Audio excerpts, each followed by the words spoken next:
Bright sunny day at the Blue Lagoon beach, where Anita paddles in the waves, to laughter of children building their sand castles. It was her first time at the beach, so she was delighted to see that there were people everywhere, some who sat under the umbrellas and others who were swimming.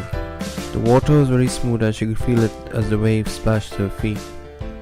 She liked the feel of the waves since they relaxed her from all the tension she had to deal with during her working hours at the office.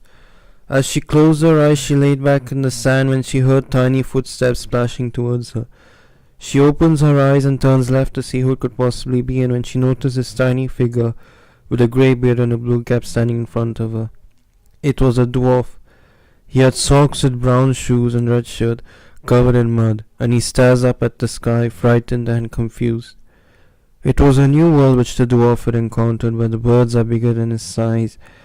He followed them until a pigeon suddenly swooping down, flapping at him, which made him jump back in fright. Not knowing what harm this strange creature might do to him, he was however very relieved to find out that all the pigeon was doing was eating an old chip. Hearing giant footsteps, he runs to hide behind a rock.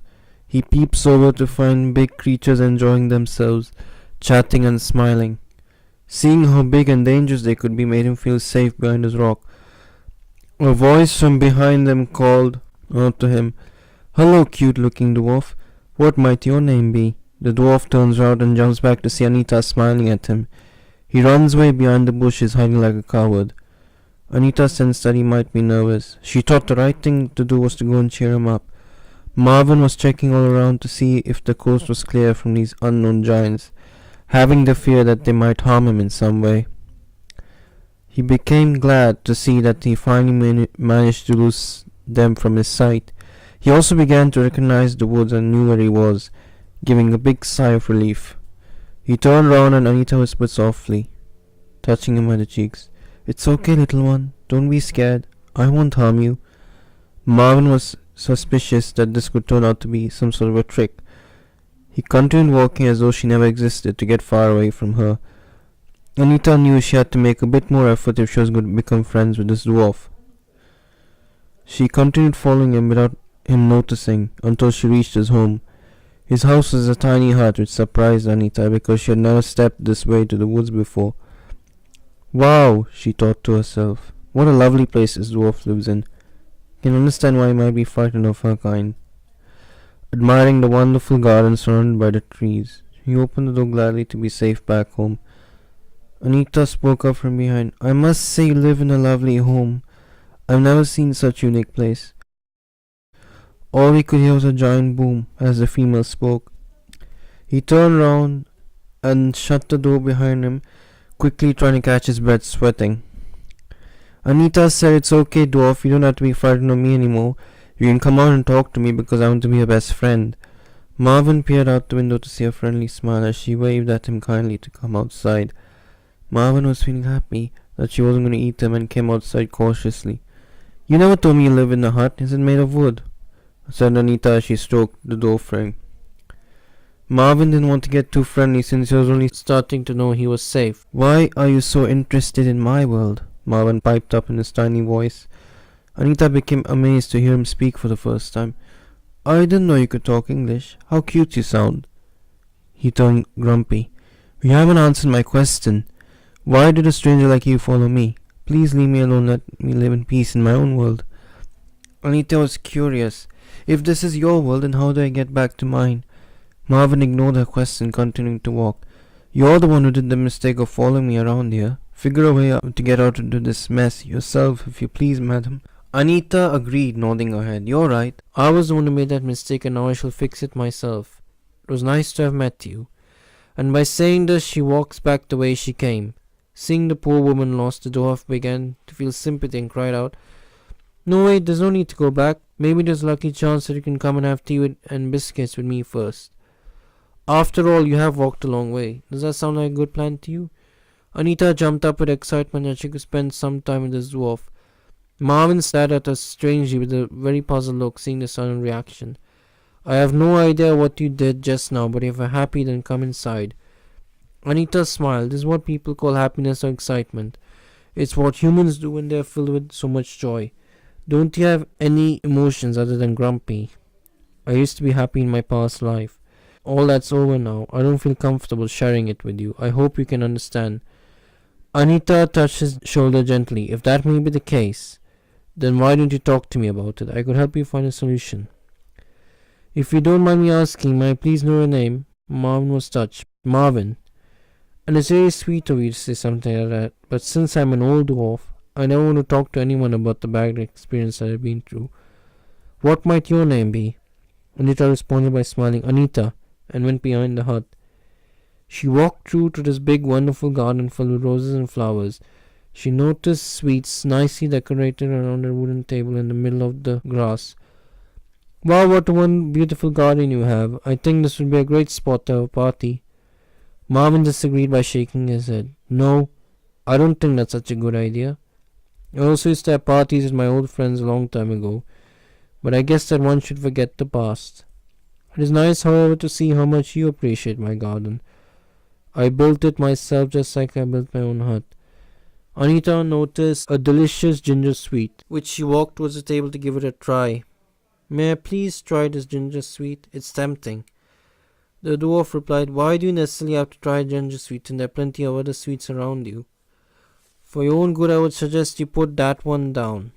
Anita said, I don't care, I'm going to eat it anyway, and gobbled it up in one go that she immediately shrunk to the floor, which made her suspicious, and Marvin just stood there shaking his head angrily, looking down at her in disbelief. Anita, noticing how tiny her size had become, stared into space and looked everywhere and herself just to make sure everything was fine. Then she heard a deep voice from top ask, What have you done to yourself? And when she looked up, she noticed that the dwarf was now bigger in size, which made her realize that she shrunk. She first reacted by getting frightened.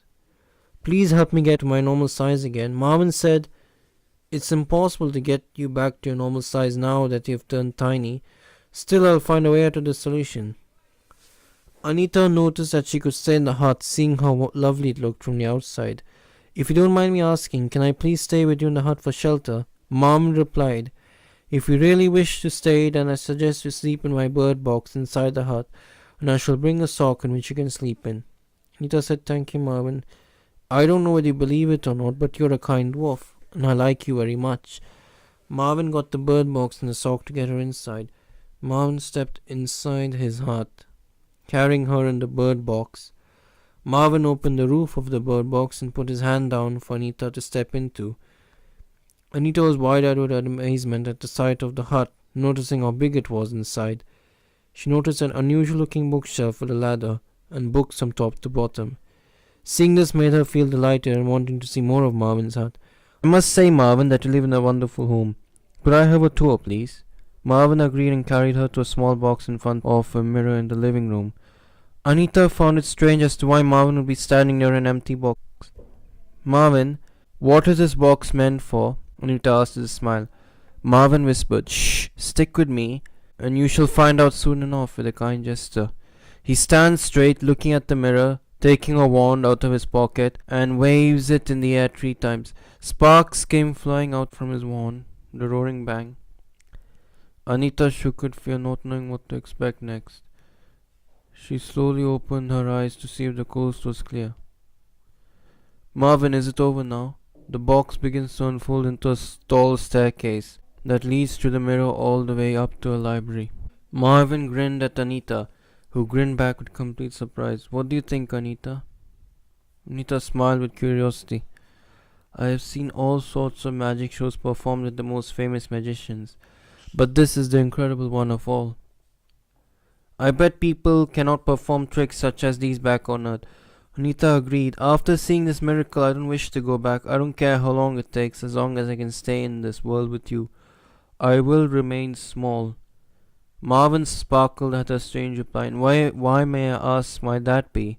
A minute ago you said that you'd like to return back to your normal size, so why this sudden change of heart?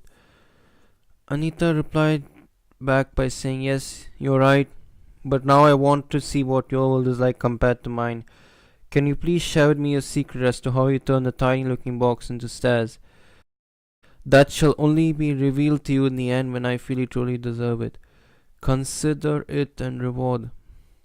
Hearing this made Anita feel excited. I cannot wait, the suspense.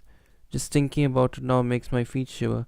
The dwarf sternly warned her, if you want to see my library, you have to stay calm and don't touch anything, or I shall have to put you into that bird box forever.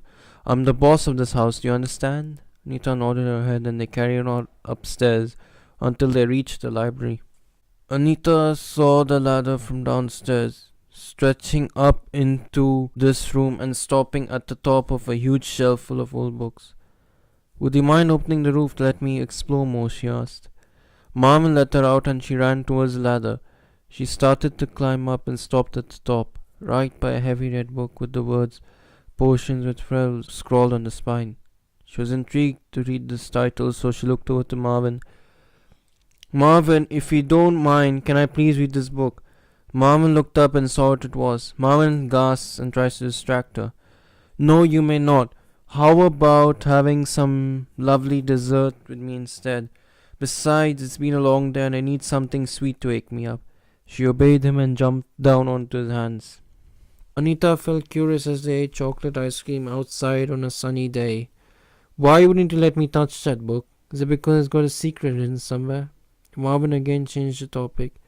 It's got nothing to do with you knowing my reasons, so enjoy your ice cream in peace. Anita replied, I'm sorry. I'm just being curious. I prefer to be small. I would like to be a part of your world forever. Marvin looked very sad. Anita, I don't think that's such a good idea. If you ask my advice, I would tell that you should return back to normal size and go back to your life, leaving me in mine. Anita agreed, you're right in that I cannot remain small all my life.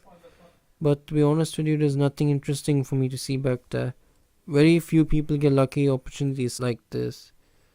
Back home, I had friends, but right now if anyone asked me who my best friend was, I would say it's you. Wouldn't we have an agreement? Marvin replied, you're saying that to be polite, but I think your friends are very lucky. As beautiful as my world looks from the outside, there are many sad things that have happened with me in particular.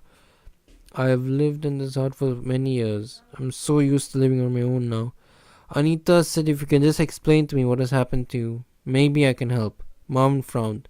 There's no need for you to take concern in doing all that. I'm happy with my life the way it is. Anita said, you don't look it. Marvin changed the topic. So Anita, tell me what you have thought about this ice cream. It's homemade, you know. Anita rubbed her tummy. Delicious. It's the first time that I had dessert, and now thanks to you I can learn from you how to make it. Marvin said, I have nothing to teach, so what is it that I can possibly learn? Seeing how depressed he was, Anita asked, is there many more places which you would like to show me? Is it okay if I do not get into the bird box this time? Marvin smiled. Of course it is. As it is, you're my only friend who gives me good company, so I feel you truly deserve it. Let's go have a look at my swans in the garden. Anita replied, same here I feel, and thank you so much. The swans all approached Marvin and Anita, forming a circle around them. Marvin, why are the swans gathered over? Are they usually like this?